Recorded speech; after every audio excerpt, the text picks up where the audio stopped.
It's 5 o'clock. À vous, la France. Yves Aubert and Phyllis Room now introduce a new beginner's French course, which starts next week on BBC Television and here on Radio 4 VHF FM. Hello, I'm Phyllis Room. And I'm Yves Aubert. And we're here to tell you about a new series for people who want to learn French from scratch. It starts next week on BBC Radio and Television, and it's called À vous, la France.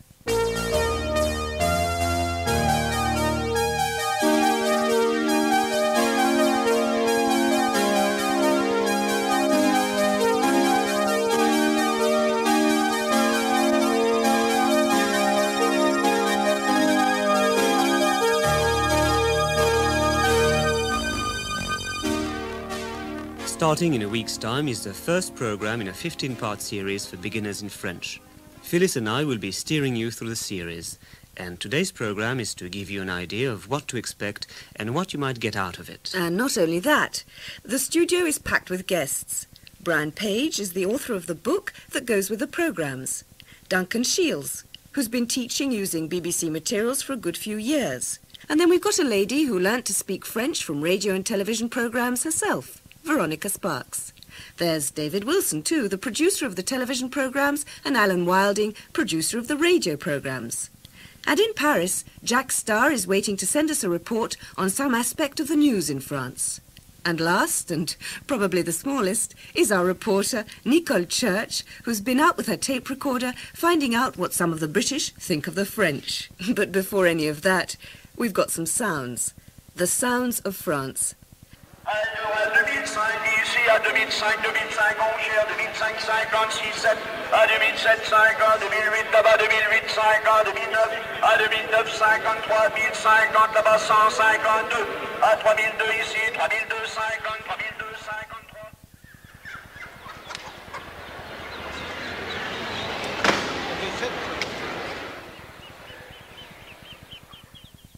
Here to tell us what that was is the producer of the À vous la France radio programs, Alan Wilding. The first one was an auctioneer selling sardines at a fish auction in Brittany.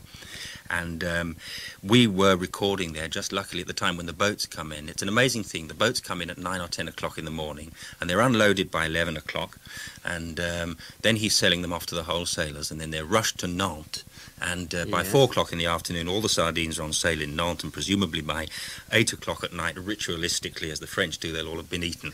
And the second one was chickens, but not any old chickens. Yeah. These are red, white and blue chickens.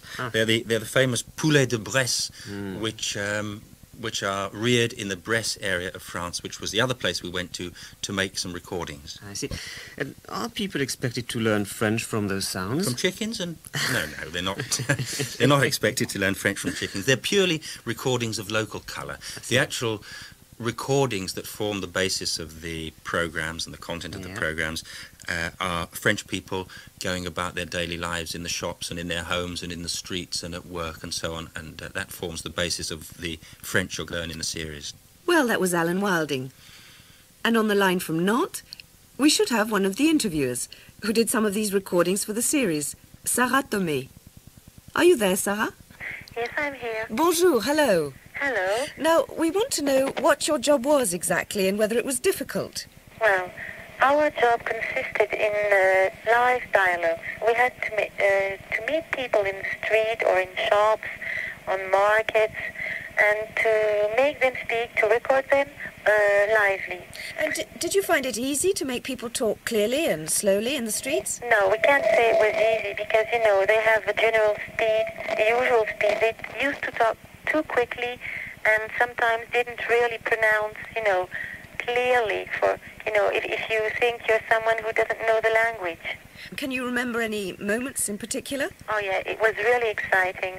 I think one of the most positive day for us was the day we spent in La Rochelle.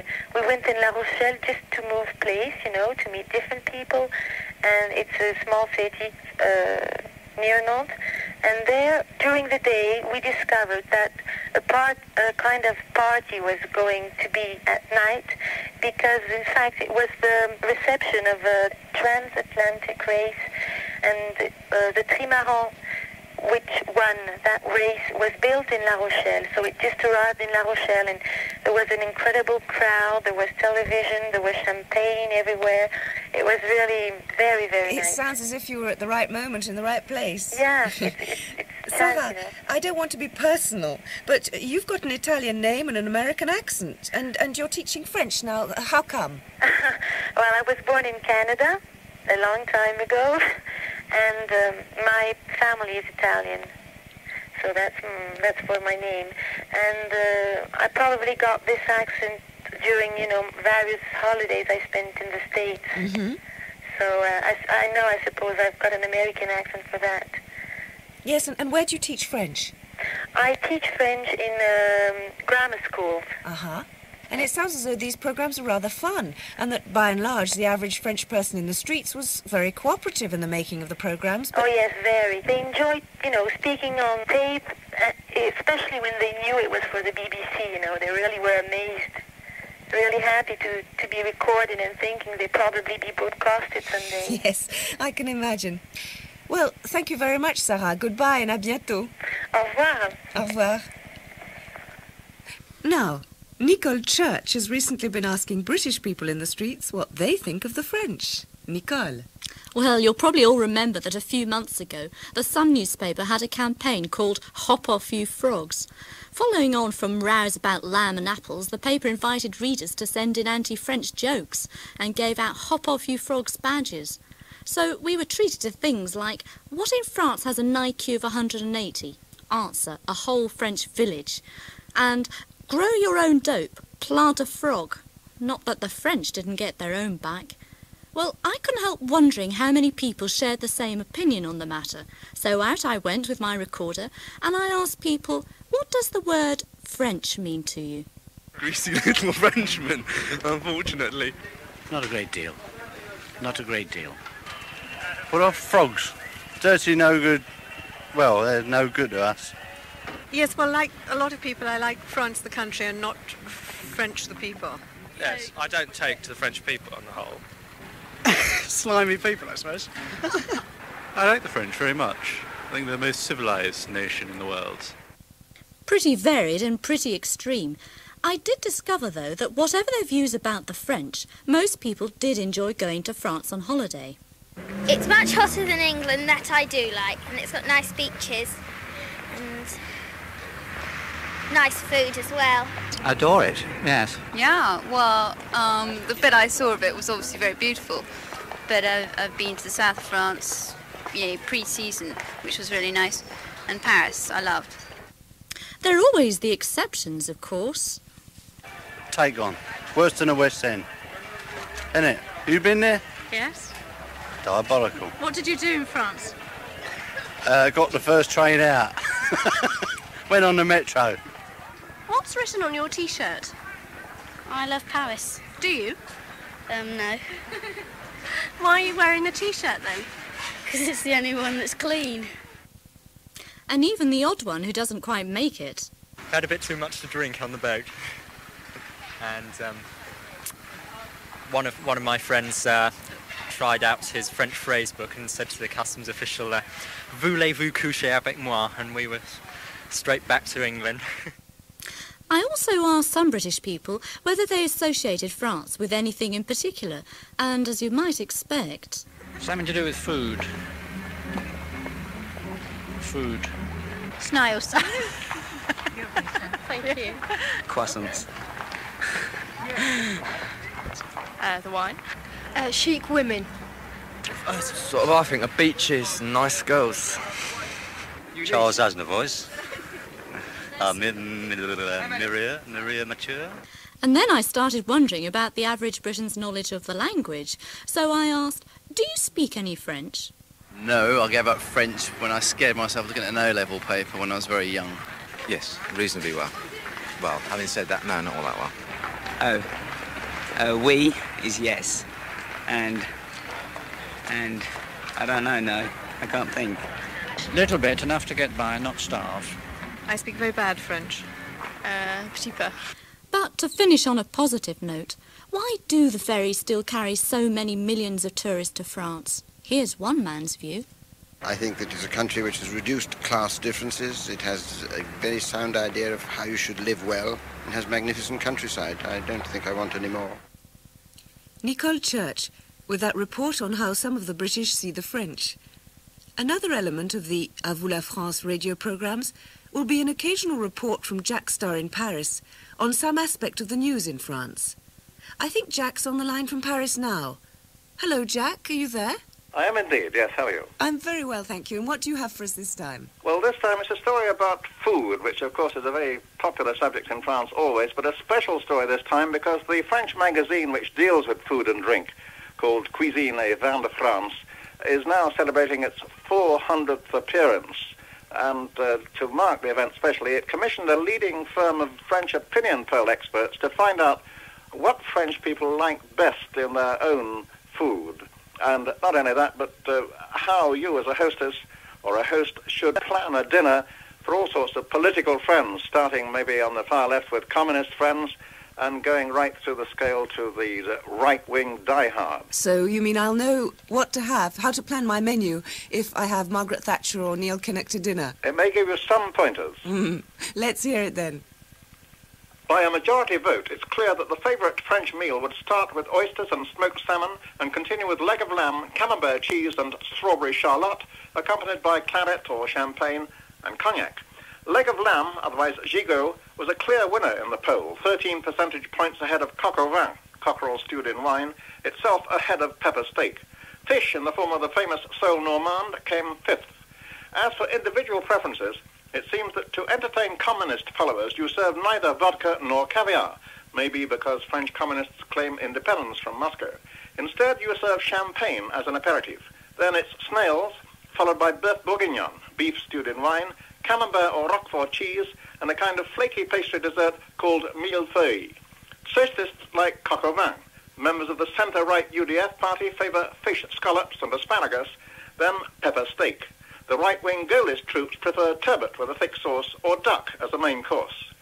Now, this poll also showed that claret was the most popular of the wines, 1 point ahead of champagne, but what the magazine and the poll didn't show was a new trend in France, noted and indeed now being exploited by businessmen towards drinks containing no alcohol. For instance, you can now buy very passable alcohol-free beer, a cider called Brie de Pomme, currently backed by a big advertising campaign, even an aniseed-based drink as a substitute for the conventional pastis. The famous drinks firm of Pernod Ricard, for example, which has invested close on £3 million in Brie de Pomme, saw sales of alcoholic beverages last year drop below 50% of the total. But a big rise in the company's non-alcoholic division hoisted earnings for the year by 27%. Thank you very much, Jack. À bientôt. À très bientôt. Yes, I get the impression that all this smart-sounding food doesn't actually have the snob appeal in France that it would in Britain. Now, Eve, you know a lot about food. Is this so? Well, I'd like to think that in France food has appeal as opposed to snob appeal, and it might be true if one remembers that our previous president, Giscard d'Estaing, used to invite himself in ordinary people's homes for a meal. That's right, breakfast particularly. Breakfast or lunch, yeah, that's right. Well, some of you may be wondering what the programmes are going to consist of and what you can expect to hear if you give up half an hour every week. Basically, each programme will be built around these real-life recordings we've been talking about. Here, for instance, is Pierrick Picot, another of our interviewers, at the tourist office on the island of Noirmoutier off the west coast of France. He wants a map of the island, une carte de l'île. Bonjour, madame. Bonjour, monsieur. Vous avez une carte de l'île, s'il vous plaît? Oui, voilà une carte de l'île. Merci, madame. Je vous en prie. Au revoir, madame. Au revoir, monsieur. If you learn the phrase for have you got, vous avez, you can use it with an appropriate word for all sorts of things all over the place, not just for maps in tourist offices. So we'll be extending on these basic interviews and getting you to take part in similar situations where you do the talking. Here are some more recordings. Marie-Pierre Carrera talking to people who were walking around one of the most visited churches in France, l'église de Vous in Bourg-en-Bresse. Pardon, monsieur, vous êtes de Bourg? Non, je ne suis pas de Bourg. Et vous êtes d'où? Je suis de Nancy. Vous êtes en vacances? Je suis de passage. Et la région vous plaît? Oui, bien sûr. Je vous remercie. Au revoir. Pardon, monsieur, vous êtes de Bourg? Non, je ne suis pas de Bourg. Vous êtes d'où? Je suis brésilien. Brésilien, et vous êtes de quelle ville? Je suis de São Paulo. Vous êtes ici en vacances? Oui, je suis en vacances. La région vous plaît? Beaucoup. Je vous remercie. Je vous en prie. So you'll be hearing several of these recordings in each program, something like 100 of them in the whole series, and we'll be getting you to perform in identical and not so similar situations. And they are all situations you could well find yourself in. And here's some news of a free day trip to France.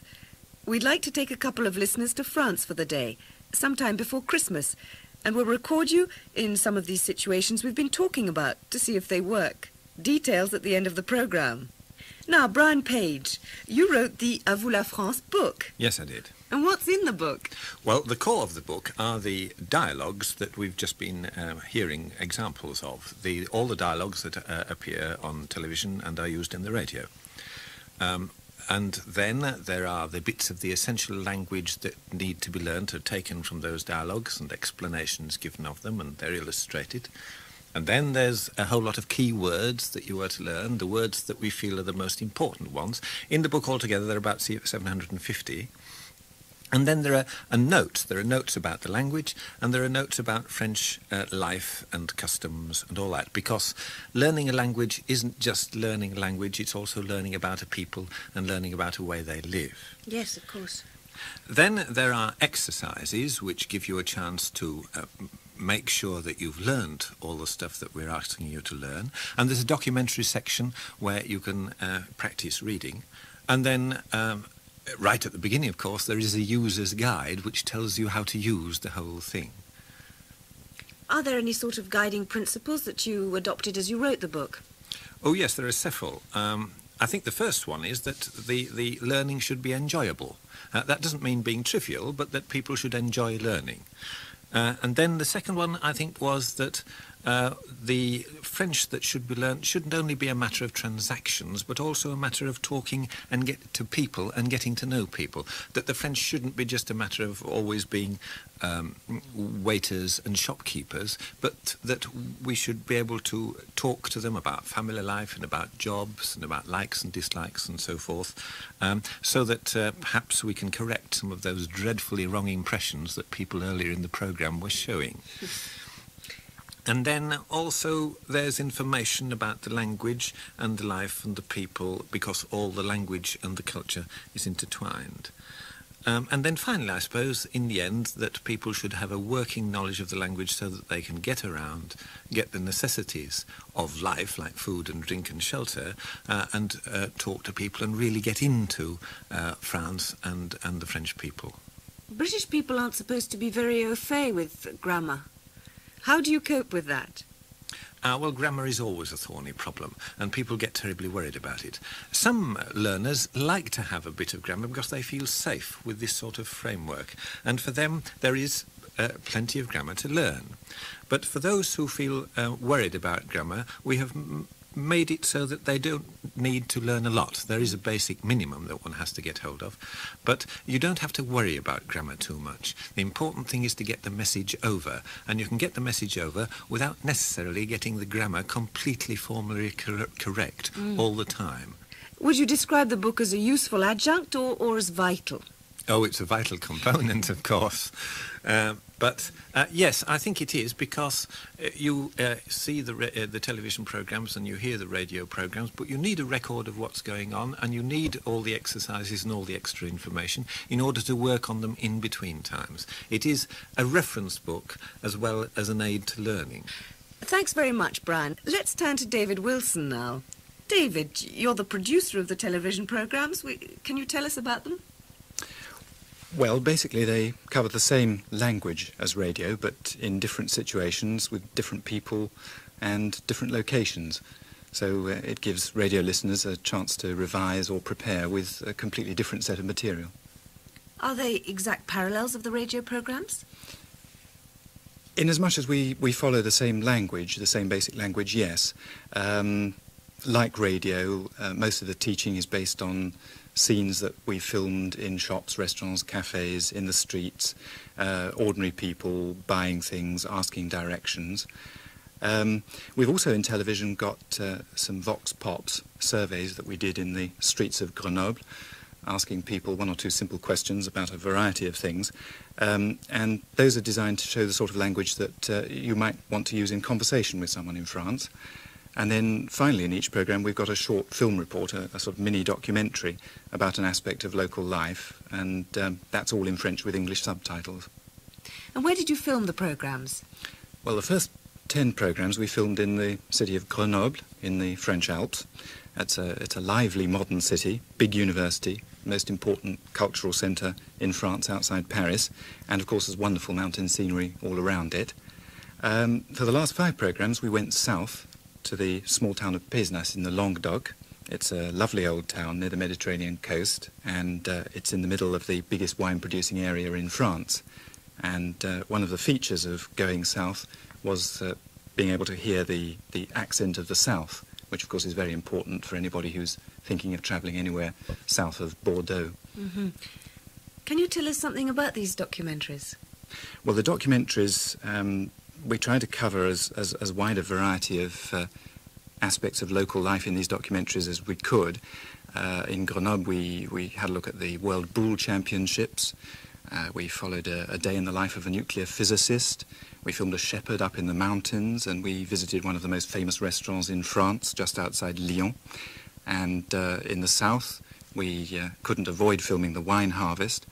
And we were there for the colourful Mardi Gras festival in Pézenas, where an enormous pantomime horse parades through the streets for a couple of days. David, thank you very much. I look forward to seeing the programmes. Thank you. Well, sitting here very quietly for most of the programme has been Veronica Sparks. Veronica has a rare distinction of having learned French well enough from a previous beginner's course to win a trip to France. Veronica, what made you want to take up French some time ago? The more I've travelled around, the more I've realised how I wasted every opportunity as a youngster at school to, acquire the knowledge and usefulness of a foreign language, and I thought it was about time I did something about it. Right.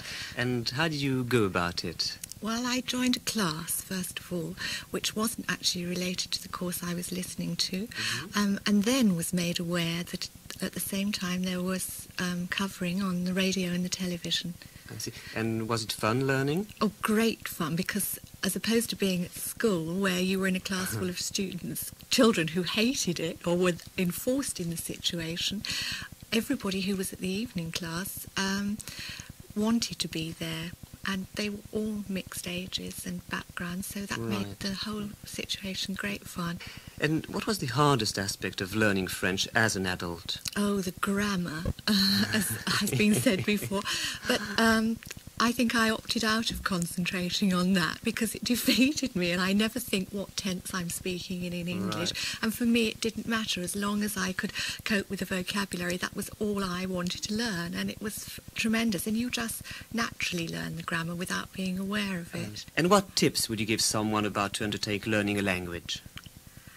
If you can possibly join a group, do, because however wide your vocabulary is, you're not using it if you're sitting by yourself at home tuned into the radio. If you can't join a class, then perhaps find a friend and spend one day a week, just talking in French. Right. And listen to the tapes as much as you can, because I think English, the British as a nation, we're terribly frightened of being guttural. If you can, get over that terrible shyness and, try and copy the way the French are actually speaking it. Yes, I think that's a very good tip. Well, thank you very much, Veronica. Pleasure. Let's turn to Duncan Shields. Duncan, first of all, tell us what you do. Well, I work as a course organiser and teacher of French in Hildestone Adult Education Centre in East Kent. Who do you teach exactly? Adults of all ages, from 17 to 70. And even older. Yes, how do you teach them then exactly?